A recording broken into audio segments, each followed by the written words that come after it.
স্বৈরতান্ত্রিক, এই পেশিবাদী ইউনূস এই ফ্রান্স থেকে এই পেশিবাদের বীজ মাথায় করে নিয়ে এসে বাংলাদেশের রাজনীতিতে এই নতুন শব্দটিকে ইন্ট্রোডিউস করে সেই বাংলাদেশে পেশিবাদের জনক হলো। তাহলে এখন থেকে আমি বলবো বাংলাদেশে পেশিবাদের জনক হচ্ছে ডক্টর ইউনূস, এবং এই পেশিবাদের মাধ্যমে গণতান্ত্রিক শক্তিকে বাইরে রেখে সাম্প্রদায়িক পাকিস্তানপন্থী মৌলবাদী এবং ভারত বিরোধী শক্তিকে ক্ষমতায় আনার জন্য চেষ্টা চালাচ্ছে। কারণ তিনি জানেন আওয়ামী লীগ যদি থাকে, জামাত বিএনপি যদি আলাদা নির্বাচন করে, তাহলে জীবনে কখনো আওয়ামী লীগকে বাংলার জমিনে পরাজিত করা সম্ভব নয়। আসুন এই পেশিবাদী ইউনূসকে আমরা সারা বিশ্বের কাছে তুলে ধরি যে তিনি একজন সত্যিকারের পেশিবাদী শক্তির উৎস। এই দেশ, এই মাটি, এই মানুষ আওয়ামী লীগ ছাড়া কারো কাছে নিরাপদ নয়। শেখ হাসিনার মতো একজন শাসকের কাছে বাংলাদেশ যতটা নিরাপদ, ডক্টর ইউনূসের মতো একজন শাসকের কাছে ঠিক উল্টো দিকে তার চেয়ে শতভাগ বেশি অনিরাপদ।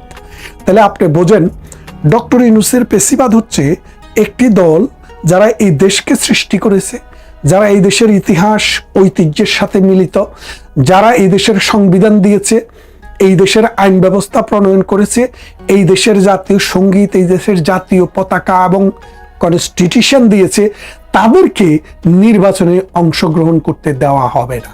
তার মানে পেশিবাদের রূপটা আপনারা এখন একটু খেয়াল করে দেখেন। আওয়ামী লীগের সময় কি ছিল? আসেন নির্বাচনে আসেন, আপনারা নির্বাচন করেন, আপনারা মাঠে মাঠে যান, জনগণের কাছে যান, মার্কা নিয়ে নির্বাচন করেন, জনগণের ম্যান্ডেট আপনারা নেন। আর এখন কি তাদের দাবি কি ছিল? যে না, আমরা জনগণের কাছেও যাব না, নির্বাচনেও যাব না যদি আওয়ামী লীগ সরকার ক্ষমতায় থাকে। আর এখনের কথা কি? যে আওয়ামী লীগকে নির্বাচন করতে দেওয়া হবে না, কে ক্ষমতায় থাকলো কে থাকলো না সেটা বড় কথা না। তার মানেটা কি?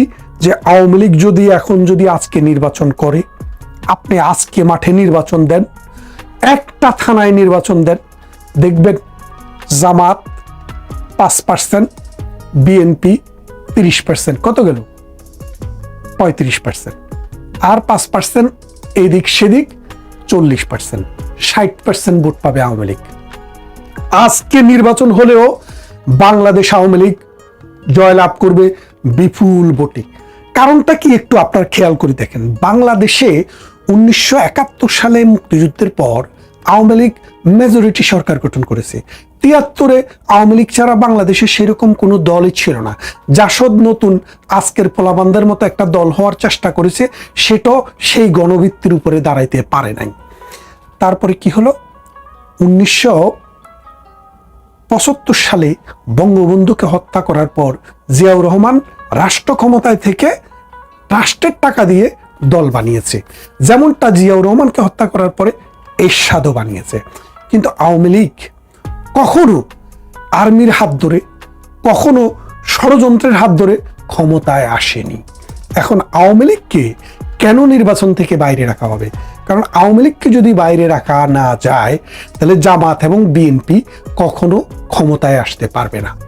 জামাত এবং বিএনপির সম্মিলিত শক্তিটি আওয়ামী লীগের কাছাকাছি, কিন্তু এককভাবে জামাত বা বিএনপি কেউই আওয়ামী লীগের কাছাকাছি শক্তি না। দেখেন, বাংলাদেশে বঙ্গবন্ধু হত্যার পর জিয়াউর রহমান যখন একটি দল গঠন করে, প্রথমে জাগো দল, পরে বিএনপি, তখন তিনি দেখেছেন যে বাংলাদেশের যারা মুক্তিযুদ্ধ করেছে, যারা মুক্তিযুদ্ধের চেতনা ধারণ করে, বিশ্বাস করে এবং পাকিস্তানের বিরুদ্ধে যারা অস্ত্র হাতে তুলে নিয়েছে, তাদের সবচাইতে বিগেস্ট অংশটা আওয়ামী লীগের সাথে সবসময় থাকবে। যারা কবি, যারা লেখক, যারা বুদ্ধিজীবী, যারা সাহিত্যিক, যারা শিল্পী, তারা আওয়ামী লীগের সাথে থাকবে।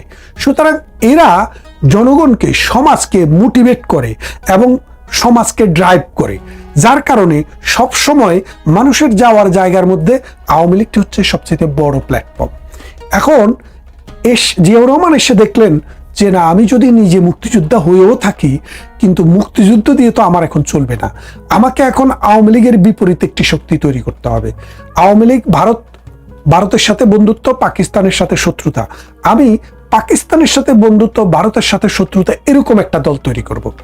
তখন এই যুদ্ধ অপরাধী শাহ আজিজুর রহমান, ঠিক যুদ্ধ অপরাধী বলবো না, মানে বাংলাদেশের স্বাধীনতা বিরোধী শাহ আজিজুর রহমানকে জিয়াউর রহমান প্রধানমন্ত্রী বানালেন।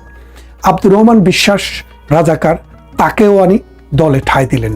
এরকমভাবে সারা বাংলাদেশে যতগুলা যুদ্ধ অপরাধী, মানবতা বিরোধী অপরাধী, তারপরে ৭১-এর স্বাধীনতা বিরোধী এবং পাকিস্তানের সাথে একাত্মা, তাদেরকে জিয়াউর রহমান এনে তার দলে ঠাঁই দিলেন। ঠাঁই দিয়ে আস্তে আস্তে তিনি আওয়ামী লীগের এন্ট্রিতে একটি দল তৈরি করলেন। এই দল তৈরিতে মানুষ কোত্থেকে এসছে? ১৯৭১ সালে যে নির্বাচন হয়, সেই নির্বাচনে আওয়ামী লীগ পেয়েছিল ৭০ ভাগ ভোট, আর পাকিস্তানপন্থী লোকেরা পেয়েছিল ৩০ ভাগ ভোট। ওই ৩০ ভাগ মানুষকে জিয়াউর রহমান তার কাছে নিয়ে যেতে পেরেছেন। এই ৩০ ভাগ মানুষ এখনো নেতৃত্ব দিতেন একসময় বিএনপি। জিয়াউর রহমানকে হত্যা করার পরে এই নেতৃত্বটি চলে যায় জাতীয় পার্টির হাতে। মশিউর রহমান জাদু মিয়া সহ এরকম অসংখ্য পাকিস্তান প্রেমী মানুষকে নিয়ে এই এরশাদও ঠিক জিয়াউর রহমানের কায়দায় হাঁটলেন। এবং আমাদের এলাকার সহ বাংলাদেশের বেশিরভাগ অঞ্চলে যারা বিএনপির এমপি ছিল, জিয়াউর রহমানের মৃত্যুর পর তারাই আবার এরশাদের এমপি হয়ে গেল। তো এই ধারাটা দেখেন, তখন ভারত বিরোধী, পাকিস্তান প্রেমী এবং বাংলাদেশের ৭১ বিরোধী যে শক্তি, এই শক্তিটার নেতৃত্ব জিয়াউর রহমানের হাত থেকে এরশাদের হাতে চলে গেল। এরশাদের হাতে চলে যাওয়ার পর যখন দীর্ঘদিন ৯ বছর এরশাদ শাসন করলো, ৯০ সালে এরশাদের পতনের পর জিয়াউর রহমানের দল বিএনপি নির্বাচিতভাবে, মানে জনগণের ভোটে নির্বাচিত হয়ে প্রথমবার গণতান্ত্রিক সরকার ১৯৯১ সালে গঠিত হয়। সেই ৯১ সালে বিএনপি ক্ষমতা আসার পর ওই এরশাদের কাছ থেকে পাকিস্তান প্রেমী, ভারত বিরোধী, মুক্তিযুদ্ধ বিরোধী যে শক্তি, এই শক্তিটার নেতৃত্ব আবার বিএনপির হাতে চলে যায়। মনে রাখবেন, বিএনপি শুধু স্বাধীনতা বিরোধী শক্তি, পাকিস্তান প্রেমী শক্তি, ভারত বিরোধী শক্তি এই কথা বললেই হবে না। মুক্তিযুদ্ধের সপক্ষেরও একটা বড় অংশ মুক্তিযোদ্ধা বিএনপির সাথে ছিল। এর কারণ হচ্ছে, এই মিশ্রণটার কারণ হচ্ছে, জিয়াউর রহমান যেহেতু নিজেই মুক্তিযুদ্ধের একজন সেক্টর কমান্ডার ছিলেন, যুদ্ধ করেছেন ৯ মাস, সেই জন্য জিয়াউর রহমানের সাথে তিনি সমর্থ হয়েছিলেন একটা গ্রুপকে, মুক্তিযুদ্ধের সপক্ষের একটা গ্রুপকে তার পক্ষে নিয়ে যেতে। যার কারণে ১৯৯১ পরবর্তী সময়ে বা ৯০ পরবর্তী সময়ে মানুষ এই দলটাকেও গণতান্ত্রিক দল হিসেবে আমলে নিয়েছিল। তারপরে আবার আওয়ামী লীগ ক্ষমতায় আসলো, বিএনপি বিরোধী দল। এই ১৫ বছর ১৬ বছর আওয়ামী লীগ ক্ষমতায় থাকতে থাকতে যখন ২০২৪ সালে এই আন্দোলনের মাধ্যমে একটা অভ্যুত্থান হলো, সেই অভ্যুত্থানে বিএনপি কিন্তু পাকিস্তানপন্থী, ভারত বিরোধী, স্বাধীনতা বিরোধী সেই শক্তিটার লাগামটা আর নিজের হাতে রাখতে পারলেন না। অর্থাৎ মুক্তিযুদ্ধ বিরোধী, ভারত বিরোধী শক্তি এবং পাকিস্তান প্রেমী যে শক্তি, সেই শক্তিটা, সেই সাম্প্রদায়িক শক্তিটা নেতৃত্ব বিএনপির হাত থেকে পৌঁছকে জামাতের হাতে চলে গেল। এখন দেখেন, বিভিন্ন বিশ্ববিদ্যালয়ের ভিসি, প্রশাসনের এসিডিসি, পুলিশের বড় বড় হত্যাকর্তা, এগুলা কিন্তু জামাত নিয়োগ করে। এগুলার ভাগ কিন্তু এখন জামাতের হাতে, বিএনপির হাতে কিন্তু নাই। বিএনপি নেতারা কিন্তু প্রকাশ্যে এই কথাটি বলেছে। তার মানেটা কি দাঁড়ালো? যেই ভারত বিরোধী, পাকিস্তানপন্থী, মুক্তিযুদ্ধ বিরোধী শক্তি বিএনপির হাত থেকে এরশাদের হাত থেকে বিএনপির হাত ঘুরে এখন জামাতের হাতে চলে গেছে। তাহলে শক্তি কিন্তু একটাই, আওয়ামী লীগ আর এন্টি আওয়ামী লীগ। আওয়ামী লীগ হলো ভারতের সাথে বন্ধুত্ব, পুরো পৃথিবীর সাথে বন্ধুত্ব, বাংলাদেশের উন্নয়ন, গণতান্ত্রিক শক্তি এবং অসাম্প্রদায়িক সেকুলার শক্তি। এই শক্তির বিরুদ্ধে এই ধর্মাশ্রয়ী বিএনপিও কদিন আগেও তো, মানে খালেদা জিয়াকেও বলতে শুনেছি যে মসজিদে উলুধ্বনি শোনা যাবে আওয়ামী লীগ আসলে, আপনারা শুনেছেন, প্রথম আলোতে লিড নিউজ করেছিল। তো সেই শক্তিটা এখন দেখেন, যদি জামাতের মধ্যে আর বিএনপির মধ্যে যদি একটা পাটল থাকে, অর্থাৎ বিএনপি এক, জামাত আরেক, এবং জাতীয় পার্টিও আলাদা থাকে, আওয়ামী লীগও আলাদা থাকে। বাংলাদেশে আরো 5 বছর আগে, আজকে 5 বছর পরেও যদি কোনো নির্বাচন হয়, কখনো এককভাবে আওয়ামী লীগের সাথে বিএনপির পক্ষে বা জামাতের পক্ষে জেতা সম্ভব না। এখন বিএনপি আওয়ামী লীগের যেহেতু জামাত বিএনপির যেহেতু সম্পর্কটা খারাপ অবস্থায় আছে, আপাত দৃষ্টিতে মনে হয় যদি আওয়ামী লীগ ক্ষমতায় আওয়ামী লীগ যদি নির্বাচনে আসতে সুযোগ পায় তাহলে কিন্তু জামাত বিএনপি কিন্তু এক হয়ে যাবে। তখন তারা দুইটা দল মিলে সরকার গঠন করবে যদি জিতে, আর না হয় আওয়ামী লীগ গঠন করবে। কিন্তু এককভাবে বিএনপির পক্ষে অথবা জামাতের পক্ষে কোনো দিন এই বাংলায় আরো 20 বছরেও সরকার গঠন করা, নির্বাচনে জিতে সংখ্যাগরিষ্ঠ দল হওয়া সম্ভব না। এই জিনিসটা ডক্টর ইউনূসকে মাথায় দিয়ে দিয়েছে আমেরিকা। বলেছে যে বাংলাদেশে যত জরিপ হয়েছে, বাংলাদেশে যত আন্দোলন হয়েছে, যত মানুষের যে পারসেপশন এবং বাংলাদেশ ইটসেলফ, এটা ডিনোট করে যে বাংলাদেশে আওয়ামী লীগের বিরোধী শক্তিরা এককভাবে কেউই আওয়ামী লীগের কাছাকাছি যেতে পারবে না। তাই এই আওয়ামী লীগ যেহেতু জামাত বিএনপি যেহেতু বাঘ হয়েছে, তারা ভোট করুক, আওয়ামী লীগকে আনা যাবে না। আওয়ামী লীগকে যদি আনা যায়, শুধু মার্কাটা থাকে যেই দাঁড়াক, আওয়ামী লীগ এককভাবে সরকার গঠন করার মতো 151 আসন অনায়াসে পেয়ে যাবে। তাই এই স্বৈরতান্ত্রিক, এই পেশিবাদী ইউনূস এই ফ্রান্স থেকে এই পেশিবাদের বীজ মাথায় করে নিয়ে এসে বাংলাদেশের রাজনীতিতে এই নতুন শব্দটিকে ইন্ট্রোডিউস করে সেই বাংলাদেশে পেশিবাদের জনক হলো। তাহলে এখন থেকে আমি বলবো বাংলাদেশে পেশিবাদের জনক হচ্ছে ডক্টর ইউনূস, এবং এই পেশিবাদের মাধ্যমে গণতান্ত্রিক শক্তিকে বাইরে রেখে সাম্প্রদায়িক, পাকিস্তানপন্থী, মৌলবাদী এবং ভারত বিরোধী শক্তিকে ক্ষমতায় আনার জন্য চেষ্টা চালাচ্ছে। কারণ তিনি জানেন আওয়ামী লীগ যদি থাকে, জামাত বিএনপি যদি আলাদা নির্বাচন করে, তাহলে জীবনে কখনো আওয়ামী লীগকে বাংলার জমিনে পরাজিত করা সম্ভব নয়। আসুন এই পেশিবাদী ইউনূসকে আমরা সারা বিশ্বের কাছে তুলে ধরি যে তিনি একজন সত্যিকারের পেশিবাদী শক্তির উৎস। এই পেশিবাদটি বাংলাদেশের রাজনীতিতে, বাংলাদেশের সমাজে এবং বাংলাদেশের সমকালীন যদি আপনি সাহিত্য ঘেঁটে দেখেন, এটার কিন্তু খুব বেশি আলাপ আলোচনা, লেখা পড়া কোনো কিছুই নেই। পেশিবাদ শব্দটি বাংলাদেশে মোটামুটি পরিচিত ছিল না। আমরা বাংলাদেশে 1971 সালে মুক্তিযুদ্ধের পর যে 53 বছর সরকার চালিয়েছে, এই 53 বছরে আমরা স্বৈর শাসক নাম শুনেছি। জিয়াউর রহমানের স্বৈর শাসন, এরশাদের স্বৈর শাসন। কেন ওগুলোকে স্বৈর শাসন বলেছে জনগণ? মূলত তাদের কিন্তু জনবৃত্তি ছিল না। তারা উর্দি পরে সেনাবাহিনী মানুষের চাকর থেকে এসে মানুষের শাসক হয়ে গেছে। শাসক হতে গিয়ে তারা রাষ্ট্রের সম্পদ ব্যয় করে নতুন নতুন দল তৈরি করেছে। এরশাদ করেছে, জিয়াউর রহমান করেছে। কিন্তু আমাদের দেশে এখন যেই নতুন একটি শব্দ এসছে পেশিবাদ, এই শব্দটির জন্ম কোথায় আপনারা কি জানেন? এটি কোত্থেকে এসছে? এই শব্দটি আসলে মূলত ফরাসি দেশে ফ্রান্সে এটার আবির্ভাব, অর্থাৎ এটা ফ্রান্সের এই শব্দটি ফ্রান্স থেকে এসছে। এই ফ্রান্সে 1789 সালে যখন ফরাসি বিপ্লব হয়, তখন এই পেশিবাদের বিরুদ্ধেই কিন্তু তাদের আন্দোলনটি ছিল। এই আন্দোলনটি যখন পেশিবাদের বিরুদ্ধে ছিল, তখন ফরাসি বিপ্লবে জার যখন পরাজিত হয়, লুই যখন পরাজিত হয়, ষোড়শ লুই যখন পরাজিত হয়, 18th লুই সম্ভবত ছিল যে সর্বশেষ জন, তিনি যখন পরাজিত হন, তখন কিন্তু এই লুইয়ের পর এই পেশিবাদ শব্দটি ওই সময়কে ব্যবহার করা হতো। পরবর্তীতে ফ্রান্স এই শব্দটিকে জাদুঘরে এবং হসপিটালে পাঠিয়ে দিয়েছে। আপনারা জানেন 2024 সালে ডক্টর ইউনূস ফ্রান্সের একটি হসপিটালে আগস্ট মাসের প্রথম দিকে ছিলেন। তিনি যখন ফ্রান্সের হসপিটালে আগস্ট মাসে ছিলেন, তখন সেখান থেকে ওই চিকিৎসা নিতে গিয়ে এই পেশিবাদ শব্দটি ডক্টর ইউনূসের মধ্যে সংক্রমিত হয়েছে। এই সংক্রমণটা পরবর্তীতে তিনি যখন 8 অগাস্ট 2024 বাংলাদেশের মসনদে বসেন, তখন তিনি এই শব্দটি বাংলাদেশের রাজনীতিতে ইনহেরিট করে নিয়ে এসেছেন ফ্রান্স থেকে। অর্থাৎ উনি সংক্রমিত হয়ে বাংলাদেশে এটা সংক্রমিত করেছেন। এখন এই সংক্রমণের পর এই পেশিবাদ বাংলাদেশে কিভাবে আছে আপনারা দেখেন। আওয়ামী লীগ সরকার যখন ক্ষমতায় ছিল।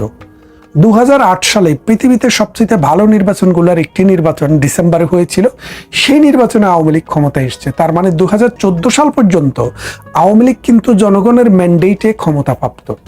সমস্যাটি দেখা দিয়েছে যখনই সুপ্রিম কোর্টের একটি রায়ের মাধ্যমে ত্রয়োদশ সংশোধনী অর্থাৎ এই তত্ত্বাবধায়ক সরকার ব্যবস্থাটি যখন বিলুপ করা হয়, তখন বিএনপি সহ অন্যান্য রাজনৈতিক দল আওয়ামী লীগের অধীনে নির্বাচনে অংশগ্রহণ করতে চায়নি। খেয়াল করে দেখেন, আওয়ামী লীগ নির্বাচন দিতে চেয়েছে, আওয়ামী লীগ নির্বাচন দিয়েছে, বিএনপি জামাত সহ অন্যান্য দল এবং জোট অনেক দল নির্বাচনে আসেনি, প্রধান বিরোধী দল নির্বাচনে আসেনি। কেন আসেনি? তাদের ধারণা ছিল যে এইভাবে যদি নির্বাচন হয়, সরকারের কন্ট্রোলে যদি থাকে, আমরা যদি জোর জবরদস্তি করতে না পারি, তাইলে আমরা ক্ষমতায় আসতে পারবো না। তাই তারা ক্ষমতায় যেতে পারবে না, সেই জন্য নির্বাচনী ব্যবস্থায় নির্বাচনে অংশগ্রহণ করতে চাননি। নির্বাচনে অংশগ্রহণ করার দাওয়াত কিন্তু ছিল, 18তে ছিল, 24ও ছিল, কিন্তু তারা নির্বাচনে 18তে অংশগ্রহণ করেছেন। সেখানে মেকানিজম হয়েছে বলে অনেকেই বলেন, আমিও বলি, আপনিও বলেন, কিন্তু সেটা আজকে আলোচনার বিষয় না, সেটা নিয়ে আরেকটা আলোচনা করব। পরবর্তীতে 24ও নির্বাচন, তারা নির্বাচনে যাননি। তখন এই পেশিবাদটার যে ব্যাখ্যা স্বরূপটা আপনি এখন দেখেন। আওয়ামী লীগ সরকার তিনি ক্ষমতায় থেকে অন্যদেরকে নির্বাচনে আহ্বান জানিয়েছেন, বলেছেন আমার নেতৃত্বে সরকার থাকবে, কিন্তু নির্বাচন সবাই অংশগ্রহণ করেন। তারা করেনি। কেন করেনি? বলছে যে আমরা হয়তো সুষ্ঠু পরিবেশ পাবো না, প্লেইং ফিল্ড পাবো না। এখন আওয়ামী লীগ যখন ক্ষমতা থেকে চলে গেল, ডক্টর ইউনূস যখন এই পেশিবাদী জীবাণুটা ফ্রান্স থেকে নিজের শরীরে করে মস্তিষ্কে করে বাংলাদেশে নিয়ে আসলেন, এখন কি হচ্ছে? বাংলাদেশ আওয়ামী লীগের কর্মকাণ্ড নিষিদ্ধ করা হয়েছে, ক্রিমিনালাইজড করা হয়েছে। যেই দেশের সংবিধানের উপরে ডক্টর ইউনূস শপথ নিয়েছে, সেই সংবিধানটি এই আওয়ামী লীগ সরকার দিয়েছিল বাংলাদেশকে। খেয়াল করে দেখেন, যেই দেশের পতাকাটি তিনি উড়াচ্ছেন, সেই পতাকাটি আওয়ামী লীগ বাংলাদেশকে ঠিক করে দিয়েছিল। যেই জাতীয় সঙ্গীতটি তার পিছনে বেজে ওঠে, সেই জাতীয় সঙ্গীতটি আওয়ামী লীগ বাংলাদেশকে ঠিক করে দিয়েছিল। তাহলে এখন আপনি একটা জিনিস খেয়াল করে দেখেন, একটা দেশের জাতীয় পতাকা, একটা দেশের জাতীয় সঙ্গীত, একটা দেশের ইতিহাস, ঐতিহ্য, সংবিধান, সংসদ, সব কিছুই এই আওয়ামী লীগের হাতের করা। এবং আওয়ামী লীগের নেতৃত্বেই 71 সালে মহান মুক্তিযুদ্ধের মাধ্যমে এই দেশটি স্বাধীন হয়েছে। আপনি কি করলেন?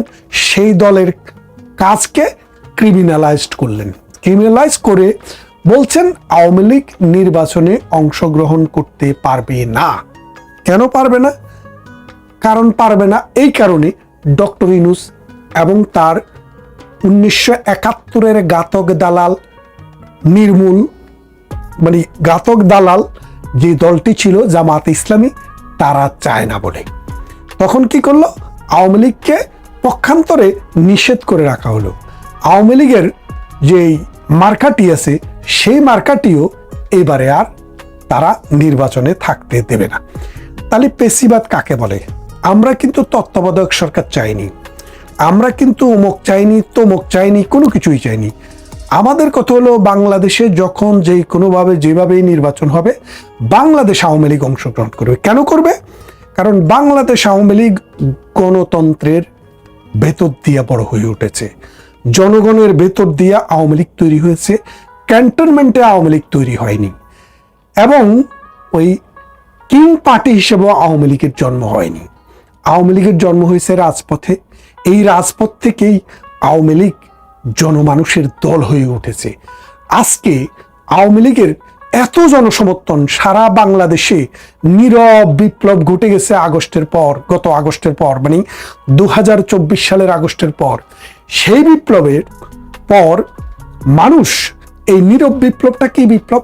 সেটা হচ্ছে মানুষের ভেতরে একটা পরিবর্তনের বিপ্লব সাধিত হয়েছে। যে এখনকার বাংলাদেশ রয়েছে লুটপাটের মধ্যে, আর আপনি এই লুটপাট থেকে একটু বের হয়ে আসেন, দেখবেন পাথর দিয়ে মারছে, হত্যা করছে, খুন করছে, ধর্ষণ করছে, আইন শৃঙ্খলা বিহীন এক বাংলাদেশে আপনি বসে আছেন। আমি বাংলাদেশ আওয়ামী লীগের সমর্থক বা বাংলাদেশ আওয়ামী লীগের সমর্থনে কথা বলছি বা ইউনূসকে দেখতে পারি না, আপনি এই প্রকরণটা, এই পুরো ফুল আইডিয়াটা ভুলে যান। আপনি একজন সাধারণ মানুষ হিসেবে, একদম সাধারণ মানুষ হিসেবে আপনি যদি নিজেকে বাংলাদেশের কোনো একটা রাস্তাতে দাঁড় করান বা কোথাও দাঁড় করান, আপনি একটু চিন্তা করে দেখেন, প্রত্যেকটা মানুষ একটা আতঙ্কে অস্থির হয়ে থাকে। বাসা থেকে বের হলে তার প্রথম চিন্তা থাকে সে কখন আজকের সারাদিনের কাজ শেষ করে বাসায় দ্রুত ঢুকবে। 6টার পরে 7টার পরে সে মনেই করে না যে সেই বাংলাদেশের কোনো রাস্তাতে তার থাকা উচিত। আপনার প্রকাশ্যে জবাই করছে, আপনার দুর্নীতি নিয়ে কথা বলার কারণে কয়েকদিন আগে সাংবাদিকদেরকে প্রকাশ্যে দেখেছেন, তাকে এমন দৌড়ানো দিল, সে বাঁচার চেষ্টা করলো একটা চায়ের দোকানে ঢুকে, সেখানে তাকে কুপিয়ে মেরে ফেললো। এবং যেই লোকগুলো কোপালো তাদেরকে ধরে নিয়ে যাচ্ছে আপনার ওই প্রিজন ভ্যানে উঠিয়েছে 2 দিন পরে বা 3 দিন পরে, সেখানে দেখা যাচ্ছে সেই লোক সিগারেট খাচ্ছে বসে বসে প্রিজন ভ্যানে। আর অন্যদিকে বাংলাদেশের একজন সাবেক প্রধান বিচারপতি শুধুমাত্র রায় লেখার অপরাধে সেই ভদ্রলোককে হাতটা পেছনে বেঁধে তারপরে তাকে হ্যান্ডকাফ দেওয়া হয়েছে। বাংলাদেশ ঠিক এইভাবেই তার যে 3টা অর্গান, পার্লামেন্ট তো নাই, এক্সিকিউটিভ যেটা আছে বা যেটা নির্বাহী বিভাগ, সেটা কমপ্লিটলি ধ্বংস, এবং বাংলাদেশের আরেকটি যে অংশ যেটা রয়েছে জুডিশিয়ারি, তার হ্যান্ডকাফ দিয়ে পিছুমোড়া করে বাঁধা। এই হচ্ছে বাংলাদেশ। জি, ধন্যবাদ আপনাকে। আপনি আমি আপনাকে কোর্ট নিয়ে পার্টিকুলার প্রশ্ন করতে চেয়েছিলাম, বাট আপনি অলরেডি বিচার ব্যবস্থা সম্পর্কে বলেছেন।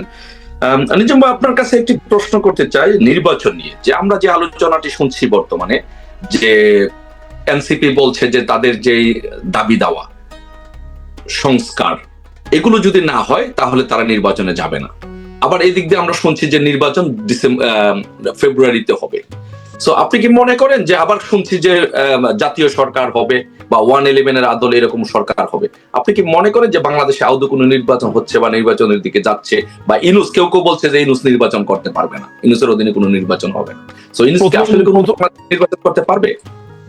আমার কাছে মনে হয় প্রথম আলাপটা হওয়া উচিত যে এনসিপি কে, কারা, এরা কি কোনো রাজনৈতিক দল, তাদের কোনো নিবন্ধন আছে? উত্তর হচ্ছে তাদের কোনো নিবন্ধন নাই। একদল টোকাইয়ের সমন্বয়ে একটা ক্লাব করেছে, একটা কিশোর গ্যাং তারা বানিয়েছে।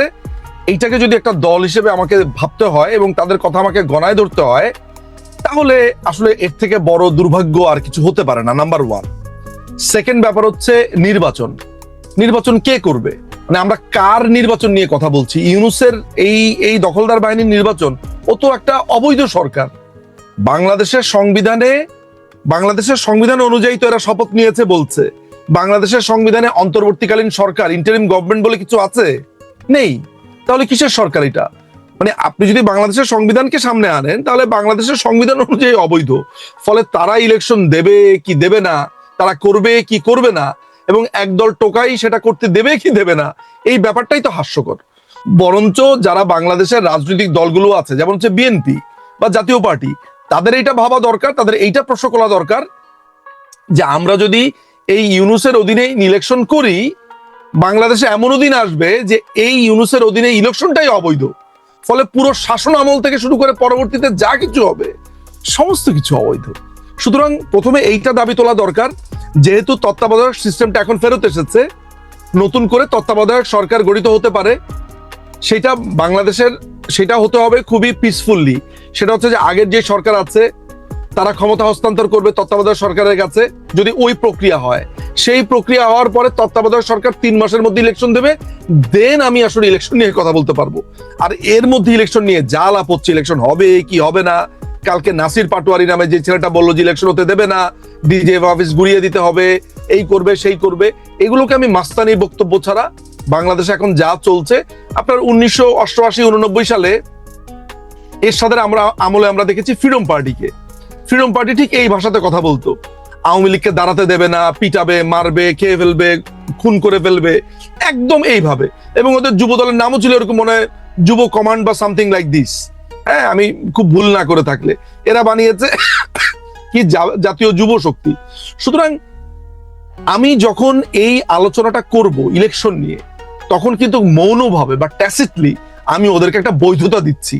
অর্থাৎ আমি জনগণকে এটাই বোঝানোর চেষ্টা করছি যে না, ইউনূস ইলেকশন করার জন্য যোগ্য। প্রথম আপনাকে করতে হবে ইউনূস ইলেকশন করার জন্য যোগ্য কিনা। ও তো যোগ্যই না, ও তো অবৈধ, সুতরাং ওর আন্ডারে ইলেকশন প্রশ্নটাই আসবে না। এটা হচ্ছে আমার স্ট্যান্ড, একদম পরিপূর্ণভাবে সংবিধানের আলোকে স্ট্যান্ড। জি নিজুম ভাই, একটি বিষয় যেহেতু বাংলাদেশে বর্তমানে একটি পরিস্থিতি বিরাজ করছে, সেই জন্য বিভিন্ন আলোচনা হচ্ছে, সেই আলোচনার ভিত্তিতে আমরা আলোচনাটা করতে চাই। যে এই আলোচনাও বাজারে আছে যে ইসলামিক যে দলগুলো আছে, জামাত সহ, তাদেরকে নিয়ে বিএনপি কে ছাড়া একটি এরশাদ সরকারের মধ্যে একটি এরকম ভাবে 8-9 বছর ক্ষমতায় থাকার জন্য একটা প্রচেষ্টা চলছে, জোর করে ক্ষমতায় থাকার জন্য। তো এইদিকে কি বাংলাদেশটা কি এই আলোচনাটা কি আদৌ কোনো সত্যতা আছে? বাংলাদেশ কি এইদিকে যাচ্ছে?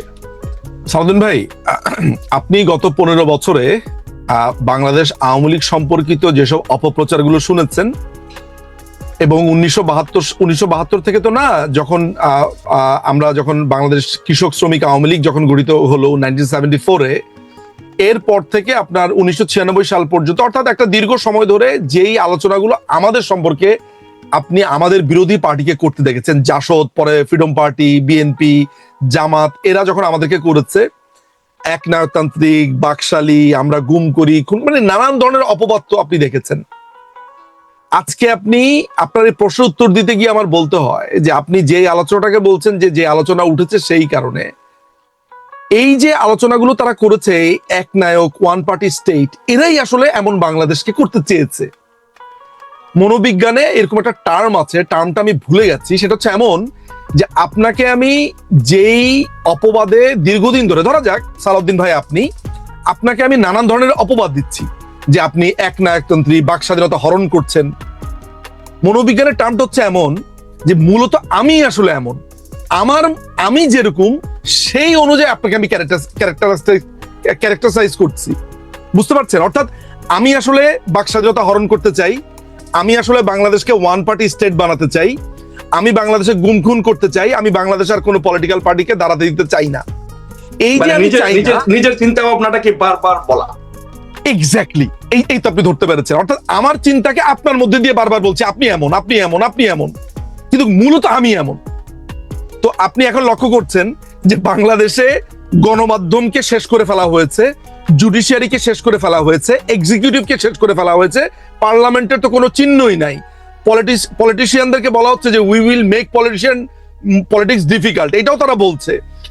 একটা দল যার কোনো নিবন্ধন নাই, সে বলছে ইলেকশন হতে পারবে না। তারা কারা? কোত্থেকে এলো এরা? সুতরাং এই জিনিসটাই তারা করতে চেয়েছে। তারা বলেছে বাংলাদেশ 2.0। তো বাংলাদেশ 2.0 চিত্রটা কি এইটা? আপনি দেখেন প্রকাশ্যে যাকে তাকে খুন করছে, কেউ একটা দাবি জানাচ্ছে, তাকে বলছে যে আপনি আওয়ামী লীগ, ফ্যাসিস্ট। আপনি সংবিধানকে ডাকছে হাসিনার সংবিধান। আচ্ছা, হাসিনার সংবিধান কি জিনিস ভাই? বা এই আপনার আওয়ামী লীগের সংবিধান কি জিনিস? গত 54 বছর ধরে কত পলিটিক্যাল পার্টি এলো গেল ক্ষমতাতে, বিএনপি আসলো না, জাতীয় পার্টি আসলো না, এমনকি খোদ জিয়াউর রহমান আসলো না, এই সংবিধানটাই তো মেনেছে। তাহলে কাকে বলছে হাসিনার সংবিধান বা আওয়ামী লীগের সংবিধান? সুতরাং ওরা যেই কথাটা বলছে সেটা হচ্ছে ওরা একটা ওয়ান পার্টি স্টেট চায়। আমি আপনাকে পরিষ্কার করে সামারি বলে দিচ্ছি, সেটা হচ্ছে বর্তমানে এই অবৈধ সরকার ক্ষমতায় এসেছে আমেরিকার মাধ্যমে। আমেরিকা চাচ্ছে তার যে বার্মা অ্যাক্ট 2022 যেটা আছে, অর্থাৎ বার্মাকে তারা যেই রূপে দেখতে চায়, এই দক্ষিণ এশিয়াতে তারা যেইভাবে আপনার প্রশান্ত এশিয়া প্যাসিফিকে তারা যে বেস গুলা করতে চায়, এই জিনিসগুলো তাদের একটা পুরো এজেন্ডা আছে। এই এজেন্ডা তারা আওয়ামী লীগকে দিয়ে করতে পারেনি, বিএনপির সাথে এক ধরনের আলোচনাতে তারা গেছে। এখন তারা যেটা মনে করছে যে জামাত এবং এনসিপি, এই দুইটাকে তারা যদি রাষ্ট্র ক্ষমতাতে রাখতে পারে, তাহলে তাদের এজেন্ডা বাস্তবায়িত হবে। পরবর্তী সময় এই দুইটাকে তারা ভবিষ্যতে, ওই যে বিন লাদেনকে আমেরিকা যেরকম ক্রিয়েট করেছিল সোভিয়েতের এগেনস্টে, ভবিষ্যতে তারা এদেরকে ছুঁড়ে ফেলে দিবে। এই হচ্ছে এটা, this is American agenda. American high commission থেকে নির্ধারিত হচ্ছে কে প্রধানমন্ত্রী হবে, আমেরিকান হাই কমিশন থেকে নির্ধারিত হচ্ছে বাংলাদেশের রাজনীতি কোন পথে যাবে, আওয়ামী লীগ রাজনীতি করতে পারবে কি পারবে না। আমাদের কাছে স্পষ্ট এইসব ব্যাপারে তথ্য আছে। আপনার কি ধারণা যে আমাদের কোনো সোর্স নেই? আমরা প্রত্যেকটা সময় কি হচ্ছে এগুলো আমরা জানি। সুতরাং আমেরিকাই বাংলাদেশকে নির্ধারণ করছে। আপনি বাংলাদেশের মানুষ কোনো প্রতিবাদ করেছে? নন ডিসক্লোজার এগ্রিমেন্ট করেছে। একটা লোককে কথা বলতে দেখেছেন আপনি? সেখানে বলেছে চায়না থেকে পণ্য কিনতে পারবো না, রাশিয়া থেকে পণ্য কিনতে পারবো না, আমার 600 কোটি টাকার জাহাজ আমি কিনছি 950 কোটি টাকাতে। কেউ কোনো কথাই বলছে না। তাই না? তার মানে নিজুম ভাই যে ইউনূস এখানে বেসিক্যালি মার্কিন যুক্তরাষ্ট্রের একজন এজেন্ট হিসেবে তাদের যে পরিকল্পনা সেগুলো বাস্তবায়নের জন্য কাজ করছে। বিল্ডিং এর দখল নিয়েছে, একটা বিল্ডিং এর দখল নিয়েছে, দখল নেওয়ার পরে এলাকার মাস্তান একটা কেয়ারটেকারে বসিয়েছে, কেয়ারটেকার হচ্ছে ইউনূস, আর তার রাস্তার মাস্তান হচ্ছে NCP. That's it. Thank you, অসংখ্য ধন্যবাদ নিজুম ভাই আপনাকে। আপনার কাছে আবার আসবো, আপনি খুব চমৎকার করে বলছিলেন। আমরা একটু যাবো, আমাদের সাথে আছেন অ্যাডভোকেট উম্মে হাবিবা, আইনজীবী, বাংলাদেশ সুপ্রিম কোর্ট। যে উম্মে হাবিবা, আপনি কি আমাকে শুনতে পাচ্ছেন? জি, আসসালামু আলাইকুম। যে উম্মে হাবিবা, আপনি শুনছিলেন নিজুম ভাইকে, নিজুম ভাই বলছিলেন। সো যেহেতু আমাদের প্রোগ্রামের নাম কেমন আছে বাংলাদেশ, তাই সভাপতি আপনার কাছে প্রথম প্রশ্ন যে আপনি কেমন আছেন, বাংলাদেশ কেমন আছে, বাংলাদেশের জনগণ কেমন আছে? প্রথমে ধন্যবাদ আপনাকে। আমি আজকের এই অনুষ্ঠানের মাধ্যমে সারা বিশ্ববাসী জানতে চাইছে হয়তো কেমন আছে বাংলাদেশ, তাই আপনার প্রশ্নটা হচ্ছে কেমন আছে বাংলাদেশ। যে দেশে শুধুমাত্র 2025 সালের জুলাই যদি একটি সমীক্ষা আমরা বলি যে 352টি নারী এবং শিশু সহিংসতার ঘটনা ঘটেছে 2025-এর জুলাই মাসে, সে দেশে একজন নারী হিসেবে আমি স্পষ্টভাবে দৃঢ়তার সাথে বলতে চাই যে আমরা নারীরা ভালো নেই। আর যে দেশের সংবিধান হচ্ছে বাংলাদেশের, এখন আমরা জানি যে সংবিধান হচ্ছে বাংলাদেশের সর্বোচ্চ আইন, সেই সংবিধানের আর্টিকেল 14-এ বলা আছে যে একটি রাষ্ট্রের মৌলিক দায়িত্ব হচ্ছে মেহনতি কৃষক, শ্রমিক এবং অনগ্রসর অংশকে সকল প্রকার শোষণ হইতে মুক্তি দান। এই হচ্ছে আমাদের সংবিধানের আর্টিকেল 14-এ বলা আছে। কিন্তু দেখেন আপনি ভিক্ষুকের ভিক্ষার ঝুলি কিন্তু কেড়ে নেওয়া হচ্ছে এবং শুধুমাত্র বাকিতে পণ্য না দেওয়ার কারণে দোকানের কামড়ে ছিঁড়ে ফেলা হচ্ছে। এই হচ্ছে বাংলাদেশের সাধারণ মানুষের চিত্র। তাহলে কেমন আছে বাংলাদেশ? 18 কোটি মানুষ কেমন আছে এবং আপনারা সারা বিশ্বে যারা বাঙালিরা আছেন তারা কেমন আছেন? আমি সামান্য একটা চিত্র দিয়ে আপনাকে বুঝিয়ে বললাম। আমাদের সংবিধানের মূলনীতি কি? মূলনীতি হচ্ছে তার জাতীয়তাবাদ, সমাজতন্ত্র, গণতন্ত্র এবং ধর্মীয় নিরপেক্ষতা। কিন্তু আপনি দেখেন, আমরা দেখছি এখানে যে একটু আগে নিজুম ভাই স্পষ্টভাবে সুন্দরভাবে উনি ব্যাখ্যা করেছেন যে একটি দেশ চলে 3টি অর্গান দিয়ে, একটি হচ্ছে বিচার, একটি হচ্ছে এক্সিকিউটিভ এবং আরেকটি বিচার বিভাগ, আমাদের নির্বাহী বিভাগ।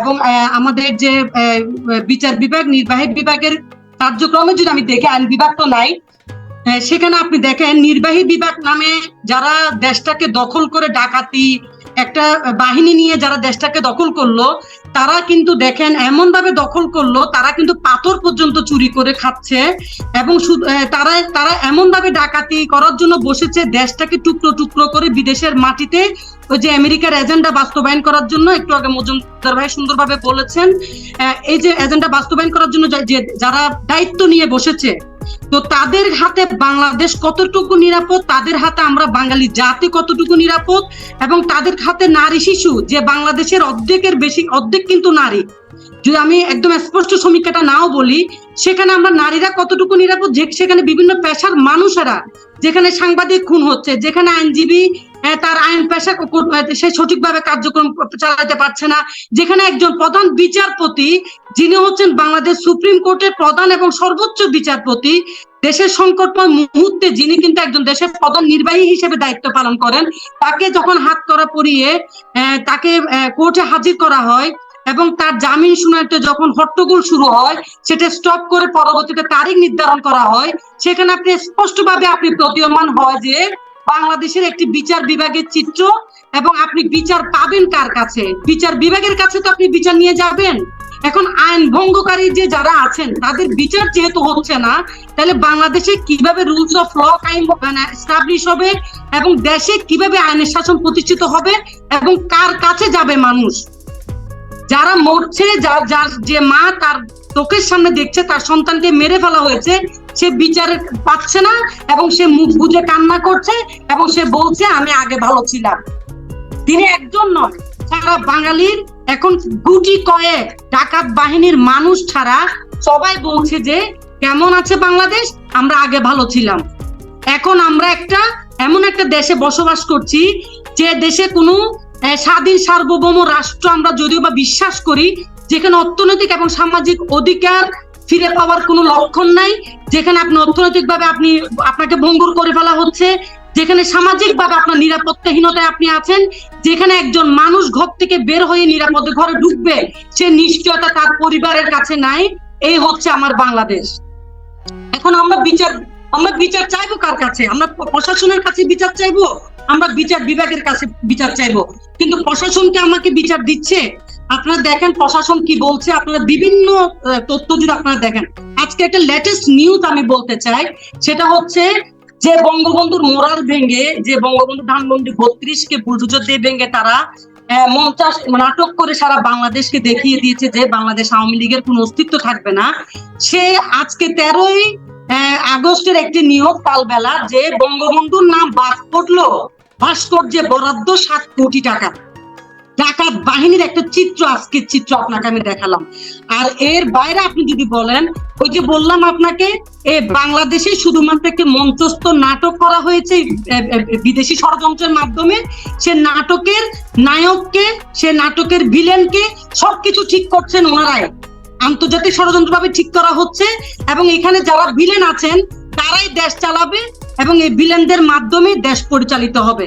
এই হচ্ছে আমাদের বাংলাদেশ, এই হচ্ছে আমাদের নিরাপত্তাহীন এবং সামাজিক এবং আর্থিকভাবে, আপনি রাজনৈতিকভাবে সব দিক দিয়ে আমরা এখন সীমাহীন একটি নিরাপদ একটা বাংলাদেশ আমরা এখন চাচ্ছি। সব দিক দিয়ে মিলে আমরা এখন নিরাপদ বাংলাদেশ চাই। আমাদেরকে নিরাপদ বাংলাদেশ কে দিবে? একটি সরকার, একটি নির্বাচিত সরকার, এবং যিনি বাংলাদেশের মাননীয় প্রধানমন্ত্রী, আইনত বৈধত প্রধানমন্ত্রী mother of humanity Sheikh Hasina, যাকে এই অবৈধ ইউনূস সরকার দেশ ছেড়ে যেতে বাধ্য করেছেন।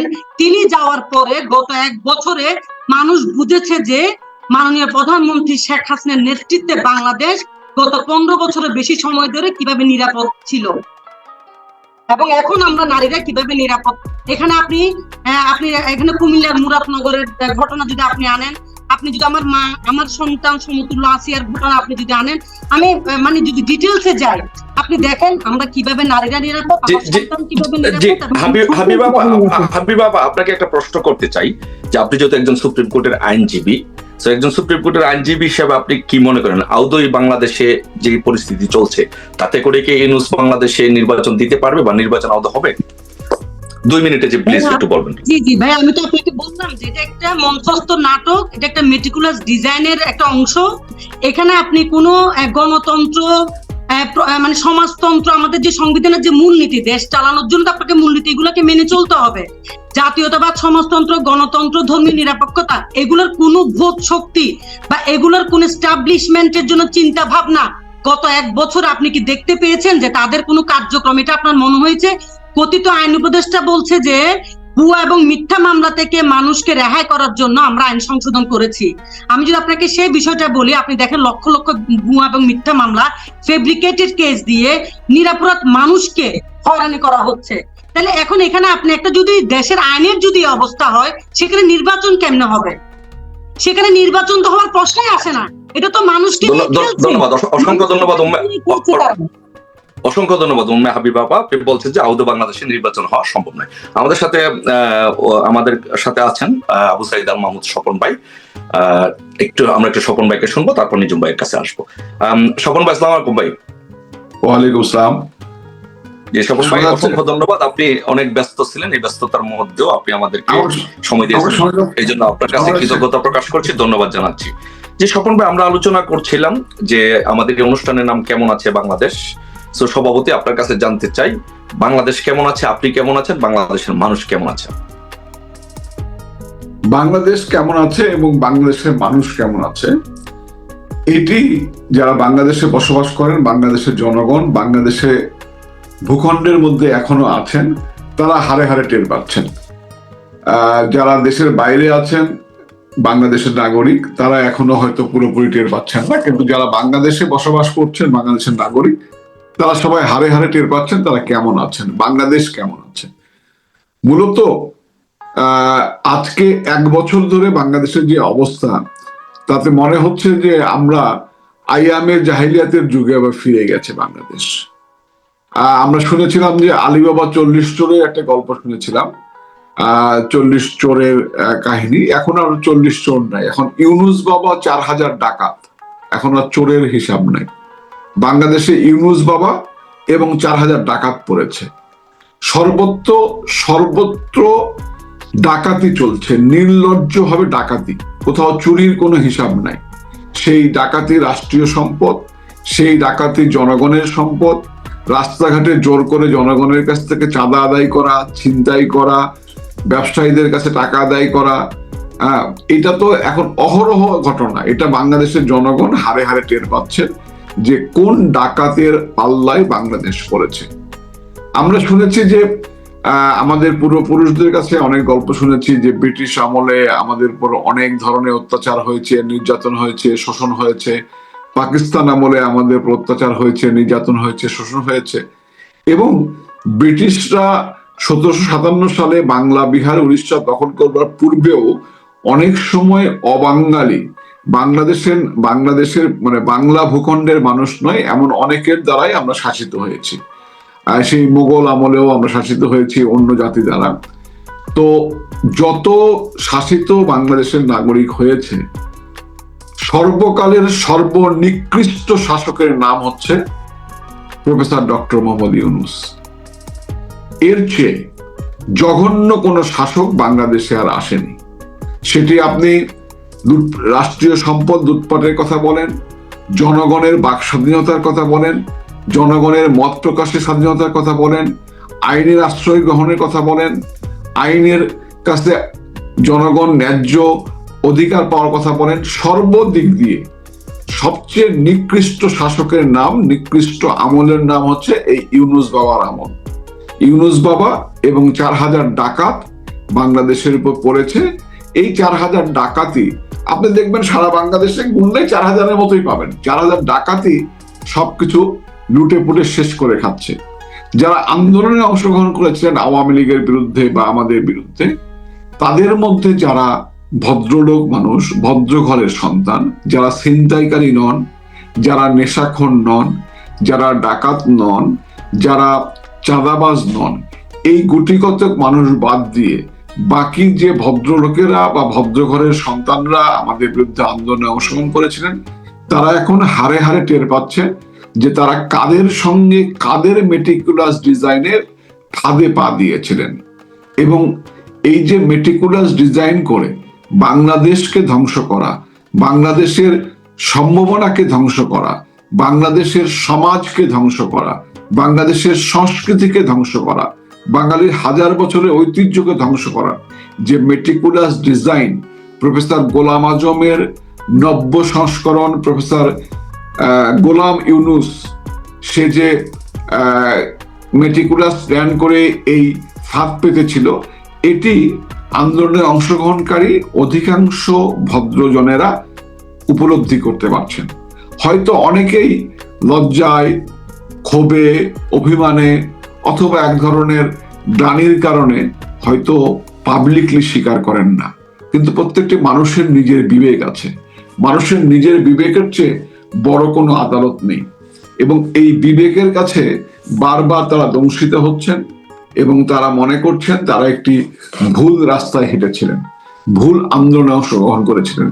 কারণ যে লোকটি বিএনপি করে কিন্তু ব্যবসায়ী, যে লোকটি জামাত ইসলামের সমর্থক, জামাত ইসলামের কর্মী নয়, জামাত ইসলামের সমর্থক কিন্তু ব্যবসায়ী, যে মানুষটি বাম ঘরানা রাজনীতি করেন কিন্তু ব্যবসায়ী, অথচ তারা প্রত্যেকেই আওয়ামী লীগের বিরুদ্ধে কথা বলতেন, আন্দোলনে অংশগ্রহণ করেছেন, আন্দোলনে ফাইন্যান্স করেছেন, অনেক কিছুই করেছেন।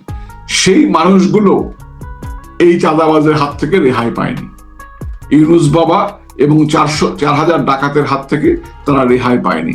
প্রত্যেক ব্যবসায়ীকে কোনো না কোনো ফরম্যাটে, কোনো না কোনো রাজনৈতিক দল অথবা সন্ত্রাসীকে অথবা এই যে চাইল্ড পার্টিকে, এদের কাউকে না কাউকে একাধিকবার চাঁদা দিতে হচ্ছে, এখনো হচ্ছে এবং অদূর ভবিষ্যতেও হবে। কোনো মানুষের ন্যূনতম নিরাপত্তা নাই, সামান্যতম নিরাপত্তা নাই, বাক স্বাধীনতা নাই। এই তো বাংলাদেশ। এই বাংলাদেশ তো কেউ চায়নি।